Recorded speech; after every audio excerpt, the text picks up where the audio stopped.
తండ్రి అయిన దేవుని పరిశుద్ధ నామమునకు మహిమ కలుగునుగాక. క్రీస్తునందు నా ప్రియమైనటువంటి శ్రోతలకు ప్రభునామమున శుభములను వందనములు తెలియచేస్తూ జీవవాక్కుల కార్యక్రమంలోని దేవుని మాటలు వినడానికి ప్రేమపూర్వకంగా ఆహ్వానించుచున్నాను. గ్రంథములోని ఒక మాట చదువుకుందాం. హెబ్రీ పత్రిక 12వ అధ్యాయము 2వ వచనములోని చివరి మాట. హెబ్రీ పత్రిక 12వ అధ్యాయము 2వ వచనములోని చివరి మాట. మన ఎదుట ఉంచబడిన పందెములో ఓపికతో పరిగెత్తుదము. మన ఎదుట ఉంచబడిన పందెములో ఓపికతో పరిగెత్తుదము. ప్రార్థన చేద్దాం. ప్రభువైన దేవా, గొప్ప తండ్రి, వందనములు, స్తుతులు, స్తోత్రములు చెల్లిస్తున్నాము నాయన. నీ కృపాసనము చేరడానికి ఇంకొక తరుణం ఇచ్చారయ్యా. నీ మాటలు వినడానికి, వినింపజేయడానికి ప్రభువా మరొక సమయం ప్రసాదించారు తండ్రి. వందనాలయ్యా. టీవీ ద్వారా నీ మాటలు తండ్రి వెల్లడి ఎగుచుండగా వినగలిగినటువంటి హృదయాన్ని ప్రభువా మా శ్రోతలకు అనుగ్రహించండి తండ్రి. గ్రహించగలిగినటువంటి వివేకమును ప్రసాదించుమని, నీ కొరకు నిలబడిన నన్ను తండ్రి మీ సాధనంగా వాడుకోమని మీ హస్తములకు అప్పగించుకుంటూ యేసు నామమున ప్రార్థిస్తున్నాము తండ్రి. ఆమేన్. క్రీస్తునందు ప్రియమైన వారలారా, మన ఎదుట ఉంచబడిన పందెములో ఓపికతో పరిగెత్తుదము. ఓపికతో పరిగెత్తుదము. పరిగెత్తుట లేక పరుగు, పరిగెత్తుట లేక పరుగు. నా ప్రియమైనటువంటి వారలారా, మానవ జీవితంలో పుట్టిన బిడ్డ కొన్ని నెలల తర్వాత బోర్ల పడతాడు. ఆ తర్వాత దోగాడతాడు. ఆ తర్వాత తప్పటడుగులు వేస్తాడు. ఆ తర్వాత నిలబడతాడు. ఆ తర్వాత నడుస్తాడు. ఆ తర్వాత పరిగెత్తుతాడు. ఇది మరి జీవితంలో ఇవి తప్పనిసరిగా జరుగుతాయి. అయితే మనిషి జీవితంలో ఎదుగుతూ పెద్దవాడైనప్పుడు కొంతకాలం తర్వాత పరుగు ఆగిపోతుంది. అంటే పెద్దవాడైన తర్వాత పరిగెత్తలేడు. ఆ తర్వాత కేవలం నడక మాత్రమే ఉంటుంది. మరికొన్ని రోజుల తర్వాత నడక కూడా ఆగిపోతుంది. ఈ విధంగా జరుగుతూ ఉంటాయి. ఇది సహజం, మానవ సహజం.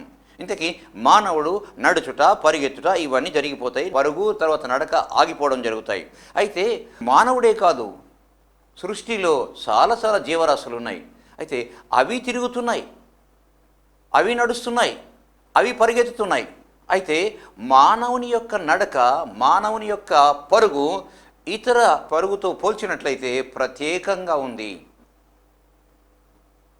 కొంత ప్రత్యేకత ఉంది. ఎలాగంటే సూర్యుడు ఉన్నాడు, చంద్రుడు ఉన్నాడు, భూమి ఉంది, నక్షత్రాలు ఉన్నాయి, ఇతర గ్రహాలు ఉన్నాయి. ఇవి కూడా తిరుగుతూ ఉన్నాయి, నడుస్తున్నాయి, పరిగెత్తుతున్నాయి. అయితే వాటి నడక, వాటి పరుగు ఎలా ఉందంటే ఒక క్రమమైన విధానంలో, క్రమమైన పద్ధతిలో, నిర్ణీతమైన సమయంలో ఒక క్రమముతో తిరుగుతూ ఉంటాయి. క్రమము తప్పి అక్రమముగా అవి ఎంత మాత్రం ఉండవు. దేవుడు నిర్ణయించినటువంటి సమయముతో అవి తిరుగుతుంటాయి. అయితే మానవుడి యొక్క నడక, మానవుని యొక్క తిరుగు, మానవు యొక్క పరుగు డిఫరెంట్గా ఉంటుంది, తేడాగా ఉంటుంది. అయితే ఆ పరుగులు ఎలా ఉంటాయి, ఏ పరుగు ద్వారా మనం ఏమి నేర్చుకోగలము, ఏ పరుగు ఉండాలి, ఏ పరుగు ఉండకూడదు, ఎటువంటి పరుగు ఉండాలి తెలుసుకుందాం. నా ప్రియమైన వారలారా, మొదట ఆదికాండము 39వ అధ్యాయము 11, 12 వచనములను ఒకసారి పరిశీలించుదాము. అట్లుండగా ఒకనాడు అతడు తన పని మీద ఇంటి లోపలికి వెళ్ళినప్పుడు ఇంటి మనుష్యులలో ఎవరునూ అక్కడ లేరు. అప్పుడు ఆమె అతని వస్త్రము పట్టుకొని తనతో శయనింపుమని చెప్పగా అతడు తన వస్త్రమును ఆమె చేతిలో విడిచిపెట్టి తప్పించుకొని పారిపోయెను. ఇది ఎక్కడ ఎవరికి చెందినటువంటి ఉదంతం అంటే, ఐగుప్తు దేశములో యవన దశలో ఉన్నటువంటి యోసేపు పోతిఫరు ఇంటిలో దాసుడుగా ఉంటాడండి. చక్కగా ఎదుగుతున్నాడు, అందంగా ఉన్నాడు. సైతాను యొక్క దృష్టి యోసేపు మీద పడింది. ఎలాగైనా సరే పాపము చేయించాలి అని ఆలోచించినటువంటి సైతాను ఆ పోతిఫరు యొక్క భార్య రూపంలో శోధించింది యోసేపును. ఒకానొక దినాన ఇంటిలో తను ఉన్నప్పుడు ఆమె ఒంటరిగా వెళ్ళి అతన్ని పట్టుకుంది. అప్పుడు ఆమె అతని వస్త్రము పట్టుకొని తనతో శయనింపుమని చెప్పగా అతడు తన వస్త్రమును ఆమె చేతిలో విడిచిపెట్టి తప్పించుకొని పారిపోయాడు. ఇంగ్లీషులో ఏం రాయబడిందంటే, ఇంగ్లీష్ బైబిల్లో ఈ ఫ్లూడ్ అండ్ ర్యాన్ అంటే పరిగెత్తిపోయెను. ఈ ఫ్లూడ్ అండ్ ర్యాన్ అని రాయబడింది. పరిగెత్తి వెళ్ళిపోయాడు. పాపము చేయడానికి ఇష్టపడక, పాపముతో జత చేయక, పాపముతో జోడీ కట్టక, పాపమును అంగీకరించక, పాపమునకు దూరంగా పారిపోయాడు. అతని పరుగు ఎటువంటిదంటే పాపము చేయకూడదు, పాపము నుండి దూరంగా పారిపోయాడండి. యోసేపు యొక్క పరుగు అటువంటిది నా ప్రియమైన వారలారా. కనుకనే గొప్పవాడయ్యాడు. ఎంత గొప్పవాడంటే ఫరో చక్రవర్తిగా ఉండగా ప్రధానమంత్రిగా యోసేపు ఆ దేశాన్ని పరిపాలించాడండి. ఎంత వయసులో? కేవలము 30 సంవత్సరముల వయసులోనే మరి ఫరో చక్రవర్తికి ప్రధానమంత్రిగా ఆ దేశాన్ని పరిపాలించడానికి దేవుడు ఉన్నత స్థితిలో యోసేపును ఉంచాడండి. ఎందుచేతనగా పాపము నుండి పారిపోయాడండి. పాపము చేయకుండా, పాపాన్ని విడిపించుకొని, పాపం జోలికి పోకుండా, పాపముతో జత కట్టకుండా, పాపమునకు జోడి కాకుండా వెళ్ళిపోయాడు. Very good. యోసేపు యొక్క పరుగు అటువంటిది నా ప్రియమైన వారలారా. మరి ఇంకొక పరుగును చూద్దాం నా ప్రియమైన వారలారా. లూకా సువార్త 19వ అధ్యాయం 4వ వచనంలో ఈ మాట రాయబడింది. యేసు ఆ త్రోవన రానయ్యుండెను గనుక అతడు ముందుగా పరుగెత్తి ఆయనను చూచుటకు ఒక మేడి చెట్టు ఎక్కెను. ఇది మనకు బాగా పరిచయమైనటువంటి వచనము, పరిచయమైనటువంటి కథ, జక్కయ్య విషయము. యేసు ప్రభువుల వారు ఆ దారిన వస్తున్నారు. ఎరికో వీధిలో ఆ దారిన వస్తున్నారు. యేసును చూడాలి అనుకున్నాడు. ఇంతవరకు డబ్బు సంపాదించాడు, మూటగట్టాడు. ఆ మూట మీద ముడి వేసి ఆ ముడి వేసిన తర్వాత ఆ మూట మీద కూర్చొని ఆ మూటనే చూసుకుంటున్నాడు అనుకుందాం. ఎందుకంటే ఆ విధంగా డబ్బులు సంపాదించినాడు. విపరీతమైనటువంటి ఉదయ ధనవంతుడు ఇంకా సంపాదిస్తూనే ఉన్నాడు. అయితే ఆ డబ్బు మూటను చూస్తున్నటువంటి వ్యక్తి యేసును నేను చూడాలి అని కోరుకున్నాడండి. అయితే ఆ దినము యేసు ఆ దారిన వస్తుంటే యేసు ఆ త్రోవన రానయ్యుండెను గనక అతడు బుద్దుగా పరిగెత్తి ఆయనను చూచుటకు ఒక మేడి చెట్టు ఎక్కెను. చూడ్డానికి ఎక్కాడు. పాపాన్ని చూడ్డానికి కాదు, డబ్బులు చూడ్డానికి కాదు, డబ్బుల సంపాదనకు కాదు. ఆయన యేసును చూడడానికి పరిగెత్తుకొని వెళ్ళాడంట. కానీ మనిషి లోపలికి వెళ్ళలేడు. ఎందుకంటే మరి లంచగొండి అన్యాయస్తుడు మరి లోపలికి వెళ్ళలేడు వారి మధ్యలో. అందువలన ఆయనను చూడ్డానికి ఆ దారి సమీపంలో ఉన్నటువంటి, దారికి ప్రక్కనే ఉన్నటువంటి చెట్టు ఎక్కి ఆ చెట్టు మీద నుంచి చూస్తున్నాడు. ఏ హృదయంతో ఎక్కాడో యేసుకు తెలుసు. సరిగా అక్కడికే వస్తాడు. జక్కయ్య దిగిరా, నేడు నేను నీ ఇంట బస చేయవలసి ఉందయ్యా, త్వరగా దిగు. చూసారా నా ప్రియమైనటువంటి వారలారా, త్వరగా దిగుమంటాడు. యేసు వెళ్తాడు జక్కయ్య ఇంటికి. ఇద్దరు మాట్లాడుకుంటారు అక్కడ. యేసు మాట్లాడినటువంటి మాటల ద్వారా లేదా యేసు గడిపిన ఆ సమయం ద్వారా జక్కయ్యలో పశ్చాత్తాపం కలిగింది. పాపాన్ని ఒప్పుకుంటాడు, యేసును చేర్చుకుంటాడు. తాను రక్షించబడమే కాకుండా ఇంటికి రక్షణ వచ్చింది అని అక్కడ వ్రాయబడి ఉంది. జక్కయ్య జీవితము మారిపోయింది. అబ్రహాము కుమారుడైపోతాడు. ఇతడును అబ్రహాము కుమారుడే కదా, ఎందుచేతనన్నా నేడు ఇతని ఇంటికి రక్షణ వచ్చింది అని చెప్పేసి యేసు ప్రభుల వారు చెప్పడము అక్కడ చూడగలము. లూకా సువార్త 19వ అధ్యాయం మొదటి 10 వచనములలో నా ప్రియమైన వారలారా, మొదటిగా యోసేపు పాపమును అంటకుండా, పాపము జోలికి పోకుండా, పాపమును ఆహ్వానించకుండా, పాపంతో జత కట్టకుండా పారిపోతాడు. ఇక్కడ జక్కయ్య చేసిన పని ఏంటంటే యేసును ఇంతవరకు పాపముతో ఉన్నాడు, అన్యాయంగా ఉన్నాడు. కానీ ఇప్పుడు అలా కాదు. ఇప్పుడు పాపాన్ని విడిచిపెట్టి యేసుతో జత కట్టాడు. యేసుకు సన్నిహితమైపోయాడు. యేసును రక్షకుడుగా, విమోచకుడుగా అంగీకరించాడు. వెరీ గుడ్ నా ప్రియమైన వారలారా. జక్కయ్య పరుగు యేసును చూడ్డానికి, జక్కయ్య పరుగు యేసును ఆహ్వానించడానికి. ఇరువురిని గురించి మనం తెలుసుకున్నాం. మూడవది ఆదికాండమునకు వెళ్దాం. ఆదికాండం 18వ అధ్యాయము 1వ వచనము. అబ్రహాము ఎండవేళ గుడారపు ద్వారమందు కూర్చొని ఉన్నప్పుడు యెహోవా అతనికి కనబడెను. అతడు కన్నులెత్తి చూచినప్పుడు 3 మనుష్యులు అతని ఎదుట నిలవబడి ఉండిరి. అతడు వారిని చూచి గుడారపు వాకిటి నుండి వారిని ఎదుర్కొనుటకు పరుగెత్తి నేలమట్టుకు వంగి పరుగెత్తాడు. దైవజనులను చూచి, దేవుని బిడ్డలను చూచి ఆహ్వానించడానికి పరిగెత్తాడండి. జక్కయ్య పరిగెత్తి ఆ చెట్టు మీద కూర్చున్నాడు. కానీ యేసును ఆహ్వానించలేకపోయాడు. అయితే జక్కయ్య హృదయం తెలుసు కాబట్టి యేసు అక్కడికి వస్తాడు, యేసు పిలుస్తాడు, యేసు తీసుకొని వెళ్తాడు. కానీ ఇక్కడ అబ్రాము ఇంకా గొప్ప పని ఏంటంటే దైవజనులను, దేవుని బిడ్డలను, దేవుని దూతలను ఆహ్వానించడానికి పరుగెత్తుకొని నేలమట్టుకు వంగి, ద మోస్ట్ ఒబీడియంట్ అబ్రామ్, పరిగెత్తుకొని పోవడము. రెండవది నేలమట్టుకు వంగడం అంటే అత్యంతమైన విధేయతను, అత్యంతమైనటువంటి వినయాన్ని చూపించడము.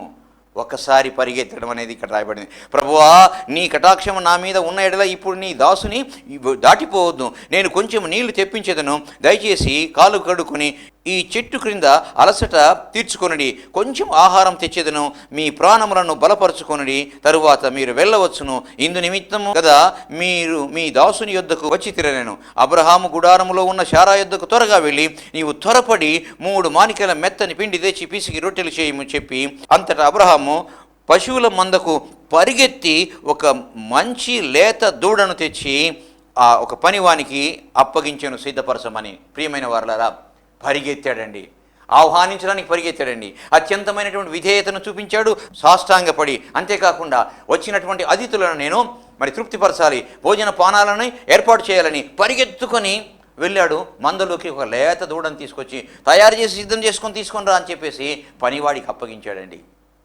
చూసారా, దేవుని బిడ్డలని, దైవజనుల్ని ఆహ్వానించడానికి పరిగెత్తాడండి. యోసేపు పాపం నుంచి పరిగెత్తిపోయాడు, పాపంను అంటకుండా ముట్టకుండా. జక్కయ్య పాపాన్ని విడిచిపెట్టి యేసును ఆహ్వానించడానికి పరిగెత్తాడు, యేసును చేర్చుకున్నాడు. మరి ఇక్కడ పరిగెత్తి సాష్టాంగపడి ఆహ్వానించి ఇంటికి తీసుకొని వచ్చి వారికి సపర్యలు చేశాడు అబ్రహాము. చూశారా నా ప్రియమైన వారలారా, ఎంత గొప్ప విషయం, ఎంత మంచి విషయమో. ఇంతగా ఆహ్వానించాడు, ఇంతగా సేదదీశారు, ఇంతగా పరిచర్య చేశాడు. కాబట్టి అబ్రహామును దేవుడు ఎన్నుకున్నాడు, ఏర్పరచుకున్నాడు, పిలిచాడు, గొప్ప చేశాడు.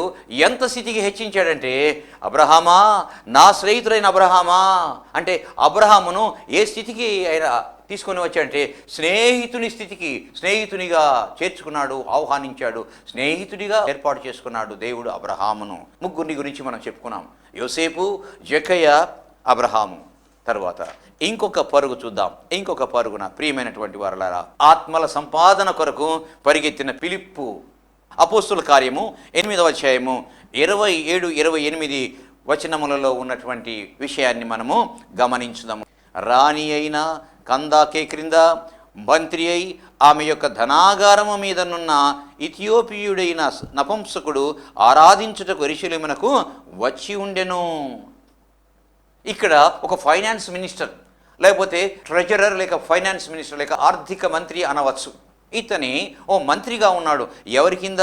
రాణి అయిన కందాకే క్రింద మంత్రి అయి ఉన్నాడంట. తర్వాత అంతేకాకుండా అతను ఎటువంటి వాడే? ఇథియోపి దేశానికి చెందినటువంటి నపుంసకుడు. ఓకే. తర్వాత అతని దేవుణ్ణి ఆరాధించడానికి యెరూషలేము దేవాలయానికి వెళ్ళాడు. దేవుని ఆరాధించడానికి యెరూషలేము దేవాలయానికి వెళ్ళాడు. వచ్చి తిరిగి వెళ్తున్నాడు. వెళ్తున్న సమయంలో 28వ వచనం, అతడు తిరిగి వెళ్ళుచు తన రథము మీద కూర్చుండి ప్రవక్త అయిన యెషయా గ్రంథము చదువుతుండెను. అతనికి ఎంత ఆశ, ఎంత ఆసక్తి దేవుని గ్రంథాన్ని చదవడంలో ఉందో దేవుని అందరి భయభక్తులను తెలియచేస్తుంది ఆ సందర్భము, ఆ యొక్క పరిస్థితి. వెళ్తుంటే 29వ వచనం, అప్పుడు ఆత్మ ఫిలిప్పుతో ఏమన్నదంటే, నీవు ఆ రథము దగ్గరికి పోయి దానిని కలుసుకొనుమని చెప్పాను. వెళ్ళు, ఆ రథం వస్తుంది యెరూషలేము నుంచి. అక్కడ కందాకే రాణి క్రింద మంత్రిగా పనిచేస్తున్నటువంటి, ధనాగారం మీద పనిచేస్తున్నటువంటి మంత్రి అయినటువంటి వ్యక్తి వస్తున్నాడు రథం మీద. వెళ్ళు, అతన్ని కలుసుకో, దారిలో వెళ్ళు అని చెప్పినప్పుడు, అప్పుడు 30వ వచనము, ఫిలిప్పు దగ్గరకు పరిగెత్తుకొని పోయి, దేవుని ఆత్మ ఏ మార్గంలో వెళ్ళమని చెప్పిందో ఆ మార్గంలో పరిగెత్తుకొని పోయి అతడు ప్రవక్త అయిన యెషయా గ్రంథము చదువుచుండగా విని వెళ్ళాడు, ఎదుర్కొన్నాడు. ఆ సమయంలో మరి రథం ఆపేసి ఉన్నప్పుడు చూస్తే పాత నిబంధన గ్రంథంలోని యెషయా గ్రంథము చదువుతున్నాడు. యెషయా గ్రంథము చదువుతున్నాడు. చూసారా? చదువుతున్నప్పుడు అంటాడనమాట, ఎవరిని ఏం చదువుతున్నావు, ఏమర్థమవుతుంది? చదువుతున్నాను కానీ నాకేం అర్థం కాలేదు. మరి ఎవరొకరు చెప్పకపోతే నేను ఎలా నేర్చుకుంటాను, ఎలా తెలుసుకుంటాను, ఎలా ముందుకు వెళ్తాను? ఈ ఆత్మీయ రహస్యం నాకు ఎలా తెలుస్తుంది? ఎవరో ఒకరు బోధించకపోతే, ఎవరో ఒకరు చెప్పకపోతే అన్నప్పుడు ఫిలిప్పు అతనికి సవిస్తరంగా బోధిస్తాడు. ఆ చదువుతున్నటువంటి మాటలు, అక్కడ లిఖించబడినటువంటి మాటలు ప్రభు అయినటువంటి యేసును గురించి, ప్రభు అయినటువంటి యేసును గురించి అనేటప్పుడు అయ్యో ఈ మాటలు యేసును గురించా, ప్రభువును గురించా అని చెప్పేసి అంటాడు. అన్నాడు. ఇంకా మాట్లాడుతూ బోధిస్తూ వెళ్తున్నారు. రథం మీద ఇద్దరు కలిసి వెళ్తుంటే అక్కడ నీటి మడుగు కనిపించింది. ఫిలిప్పు చెప్పాడు, ఆపు రథము. రథసారథితో చెప్పాడు, ఆపు రథాన్ని. అన్న తర్వాత వెంటనే అంటాడు ఫిలిప్పుతో, మీకు ఏమైనా అభ్యంతరమా నాకు బాప్తిస్మం ఇవ్వడానికి? నేను ప్రభువును విశ్వసిస్తున్నాను. వెంటనే అక్కడికి వెళ్ళి బాప్తిస్మం ఇవ్వడం జరుగుతుంది. అంటే పరిగెత్తాడు ఫిలిప్పు. దేని కొరకు పరిగెత్తాడు? ఆత్మల సంపాదన కొరకు పరిగెత్తాడు. పరుగు. ఇవన్నీ గమనించినట్లయితే యోసేపేమో పాపము చేయకుండా, పాపంతో జోడి కట్టకుండా పరిగెత్తి వెళ్ళిపోతాడు. ఆ తర్వాత జక్కయ్య యేసును చేర్చుకోవడానికి పరిగెత్తిపోతాడు. అబ్రహాము చేర్చుకుంటాడు. ఆ తర్వాత పరిచర్య చేసడానికి పరిగెత్తుతాడు. ఆ తర్వాత అయిన తర్వాత ఆత్మల సంపాదన కొరకు ఫిలిప్పు పరిగెత్తుతాడు. చూసారా? ఒక్కొక్కటి తేడా గమనించారా నా ప్రియమైన వారలారా? ఇది మంచి పరుగు యొక్క లక్షణం. మంచి పరుగు యొక్క లక్షణము ఇది నా ప్రియమైనటువంటి వారలారా. ఇంకా కొన్ని పరుగులు చూద్దాం. ఎలాంటి పరుగులు? ఇంతవరకు దేవునికి ఇష్టమైనటువంటి పరుగులు మనం చూసాం. కొన్ని ప్రత్యేకమైనవి చూద్దాం. 2వ రాజుల గ్రంథము 5వ అధ్యాయము 20వ వచనములో ఈ మాట రాయబడి ఉంది. అంతటా దైవజనుడైన ఎలీషాకు సేవకుడగు గేహాజీ సిరియనుడైన నయమాను తీసుకొని వచ్చిన వాటిని అంగీకరించుటకు నా యజమానునికి మనస్సు లేకపోయాను. కానీ యెహోవా జీవము తోడు నేను పరుగెత్తుకొని పోయి అతన్ని కలుసుకొని అతని యొద్ద ఏదైనా తీసుకొందున్నాను అనుకొనెను. ఏంటయ్యా ఇందులో దాగి ఉన్న విషయము? దీని యొక్క ఉదంతము ఏంటంటే, అక్కడ నయమాను అని ఒక సైన్యాధిపతి ఉన్నాడు సిరియా దేశంలో. అక్కడ యూదాయ దేశం నుంచి బానిసగా తన వద్దకు కొని రాబడినటువంటి ఒక చిన్నదాని సహాయముతో ఆయన కుష్టి వ్యాధి నివారణ అవుతుంది. ఎలాగా? ఎలీషా ప్రవక్త వచ్చి వెళ్ళు, ఆ నదిలో, యోర్దాను నదిలో 7 సార్లు మునుగు అని చెప్పగా ఇతని వెళ్ళి 7 సార్లు మునిగిన తర్వాత శుద్ధుడవుతాడు. కుష్టి రోగము నయమైపోతుంది. సంతోషించిన తర్వాత చాలా బహుమానాలు తీసుకొస్తాడు. బహుమానాల మూటలు తీసుకొచ్చి ఇవిగో బహుమానాలు తీసుకోండి అని చెప్పేసి విలువైనటువంటి బహుమానాలను ప్రవక్త అయినటువంటి ఎలీషా ముందు ఉంచుతాడండి. ముందు ఉంచినప్పుడు ఎలీషా నేను తీసుకోను అని చెప్పేసి నిరాకరిస్తాడు, వెళ్ళిపోతాడు. తన దగ్గర శిష్యుడు ఉన్నాడు. ఎలీషా ప్రవక్త యొక్క శిష్యుడు గెహాజీ. సరే, గెహాజీ ఎలీషా గారు ఇద్దరు వెళ్తున్నారు. ఒక దుర్బుద్ధి పుట్టింది. అయ్యో, ఇంత గొప్ప సైన్యాధికారి నయమైపోయింది, నయమానుకు కుష్ఠరోగం నయమైపోతే ఈ సైన్యాధికారి ఇచ్చినటువంటి గొప్ప విలువైనటువంటి బహుమానాలను నా యజమానుడు తృణీకరించాడు. నేను ఇప్పుడే వెళ్తాను, వెళ్ళి ఆ బహుమానాన్ని తీసుకుంటాను ఆయన అడిగి అని చెప్పేసి అనుకుంటాడు. ఇంటికి వచ్చిన తర్వాత ఎలీషా గారిని అక్కడ వదిలిపెట్టిన తర్వాత వెంటనే పరుగున పరిగెత్తి వెళ్ళిపోతాడు నయమాను దగ్గరికి.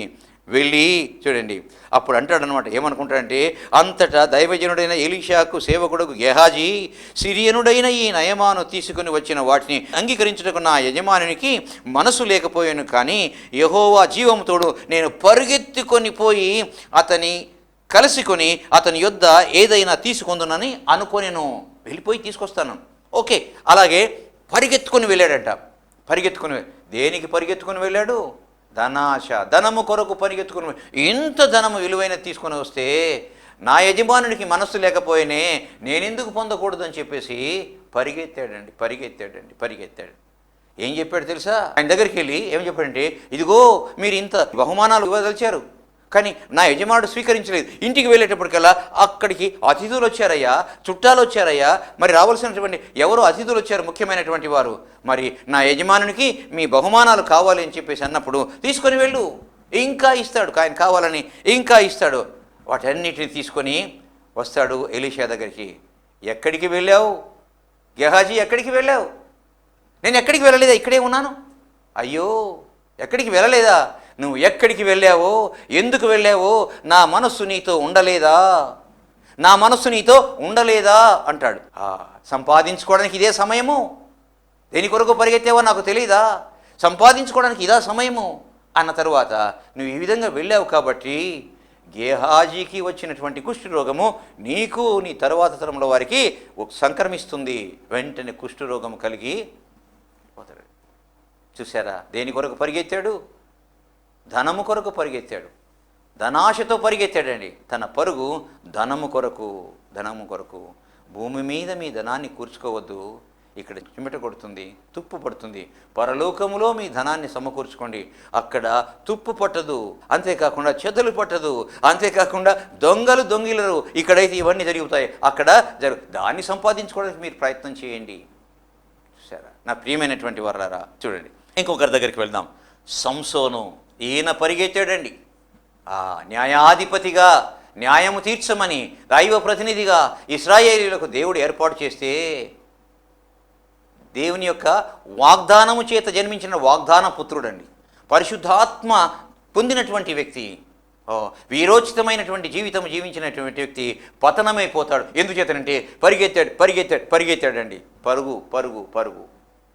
ఆ పరుగే తనని పతనము చేసింది, ఆ పరుగే తనను పతనము చేసింది.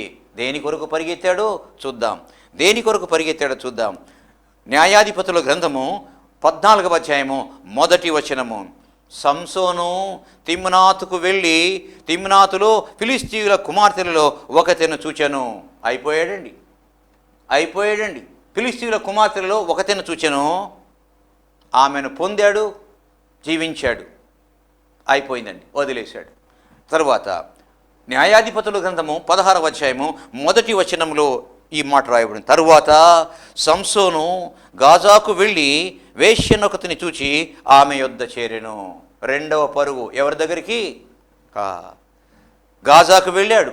మొదట తిమ్నాతుకు వెళ్ళాడు, అక్కడ ఒక స్త్రీని చూశాడు, ఆమెను పొందాడు, ఆమెతో ఉన్నాడు, అంతే. ఆ తర్వాత ఇంకొక పరుగు ప్రారంభించాడు, ఆ పరుగు ఆగిపోయింది. అంతటితో పరుగు ఆగిందా? మరొక పరుగు ప్రారంభించాడండి. 16వ అధ్యాయం 4వ వచనంలో, పిమ్మట అతడు షోరేకు లోయలోనున్న దెలీలా అను స్త్రీని మోహించెను. నా ప్రియమైన వారు, తిమ్నాతులో ఉన్న ఫిలిష్తీయుల అమ్మాయి, రెండవది గాజాకు వెళ్ళి మరొక వేశ్య, మూడవది షోరేకు లోయలో ఉన్న దెలీలా. ఎవరి వెంట పరిగెత్తాడండి? ఇదిగో వీరి వెంట పరిగెత్తాడండి. వాగ్దాన పుత్రుడు, దేవుని ఆత్మ కలిగినటువంటి వ్యక్తి పరుగు పరుగు. దేని అనక పరిగెత్తాడు? ఇదిగోండి, ఇది ఆయన పరుగు. ఎంత దౌర్భాగ్యపు స్థితి, ఎంత ఉన్నతమైన స్థితిలో దేవుడు ఉంచితే తన స్థితిని ఈ విధంగా పాడు చేసుకుంటూ పరిగెత్తి వీళ్ళ వెనుక జీవితం ఏమైపోయింది? పతనమైపోయింది. జీవితము పతనమైపోయింది. దేవుడు ఏర్పరచుకున్నటువంటి ఈ వ్యక్తి యొక్క జీవితము పతనమైపోయింది. స్త్రీ వ్యామోహముతో స్త్రీల వెంట పరిగెత్తి తన జీవితాన్ని నాశనపరుచుకున్నాడు సంసోను. నా ప్రియమైన వారలారా, ఇంకొక పరుగు చూద్దాం. నా ప్రియమైనటువంటి వారలారా, యోహాను సువార్త 21వ అధ్యాయము 3వ వచనం. సీమోను పేతురు చేపలు పట్టబోదునని వారితో అనగా, వారు మేమును నీతో కూడా వచ్చేదమనిరి. యేసయ్యతో జీవించాను, యేసయ్యను చూచాను, యేసయ్య అద్భుతాలు చూచాను, యేసయ్య దగ్గర చేపలు రొట్టెలు తిన్నాను, యేసయ్య చనిపోయాడు, సిలువ వేశారు, చనిపోయాడు, పాతి పెట్టారు, లేచాడు, ఆయన వెళ్ళిపోయాడు, ఇంకెక్కడ యేసు అని చెప్పేసి తిరిగి తన యొక్క చేపలు పట్టడానికి వల తీసుకొని పరిగెత్తాడండి. ఎక్కడికి పరిగెత్తాడు? గలిలయ సముద్రంకి పరిగెత్తాడండి. గలిలయ చేపల కొరకు పరిగెత్తాడు.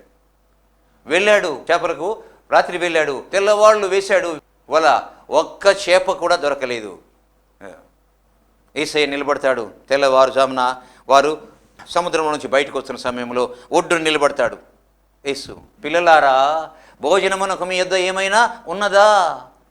పిల్లలారా, భోజనమునకు మీ యొద్ద ఏమైనా ఉన్నదా అని అడిగినప్పుడు అందుకు వారు లేదనిరి.